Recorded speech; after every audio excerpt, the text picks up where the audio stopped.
Lastly, Nancy Lee Maligaya Bautista. Thank you very much, Ms. Ali. So, the public hearing for the proposed ordinance number 7-2025 and proposed ordinance number 8-2025 is hereby called to order. Okay. So, good morning po sa ating lahat, no?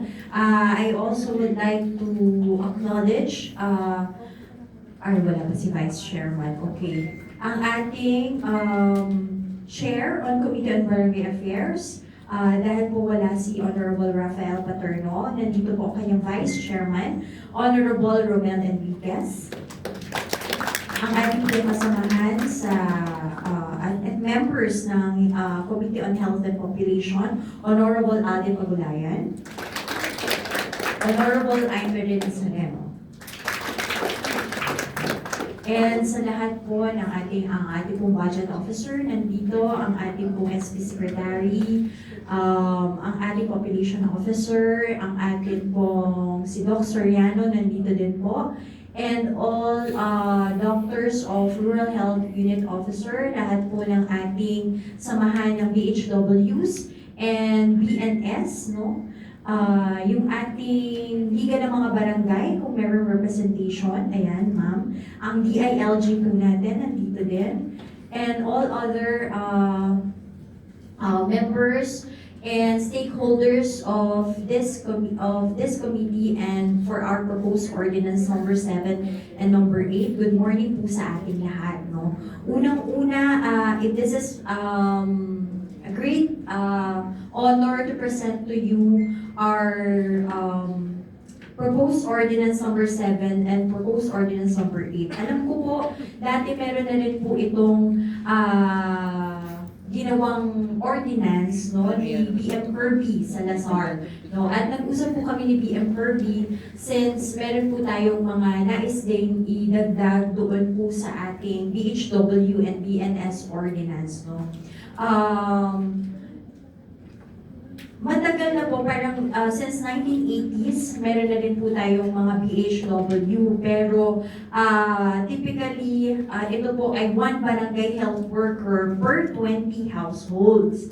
However, yung po mga BHWs natin, in reality, typically deal with 200 to 300 households, no? So, napakarami po talagang sakripisyo para sa ating mga BHW. And as of 2020, Cavite has a total population of 4,344,829. So, ang status po ng barangay health worker natin for the province of Cavite is 3,831 BHWs, no? So, we are falling short. Diba? At sa atin naman pong BNS, no, we have stunting prevalence 4.5% or 956 barangays only for BNS. So, meron tayong mga barangay sa lalawigan ng Cavite na wala pong barangay nutrition scholar, no? So, it also falls short for the standard for health worker to population ratios, remaining in medium public health risk for stunting. Alam naman po natin dahil we are a third world country, ay napakarami po nating stunted na mga kabataan, no? Lalo bigit kung hindi po lahat nag-i-implement ng first 1,000 days sa kanilang mga syudad at sa kanilang mga munisipyo, no? So, I think this is one of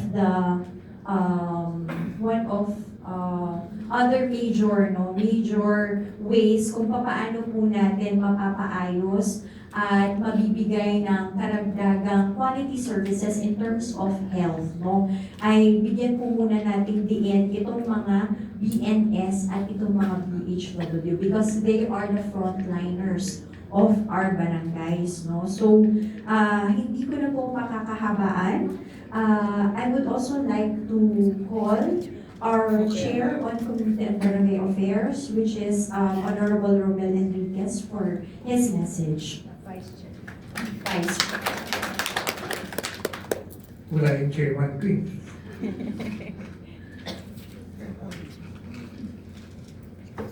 Isa po nga magandang umaga po sa inyo lahat. Sa ating po nga napakasipag na board member, ang ating po author ng dalawang napakagandang organization dito. Board member Jasmine Maligaya, Kalakpag-Dragon. Ang ating po mga kasamahan sa Kanang Paliwiga, board member Aymiral Nazareno. At lalo na po ang aming pong napakakisip at napakasipag na board member. Kuya, board member Alde Pagdaya. At syempre po, hindi ko matutuloy itong meeting po natin ito kung wala po yung pinaka-importanting tao dito po sa Kapitolyo, ang aming pong budget officer. Kaya rin po, lahat po ng aming mga ordinansa, pag hindi po kami sinuporta ni Mami, ay hindi po namin magawa. Kaya kami do, thank you po sa inyo pong pagdalo. Ang aming pong napakagandang secretary, yung Mitch Asin, ang ating pong mga partners, mga stakeholders dito po sa probinsya ng Cavite.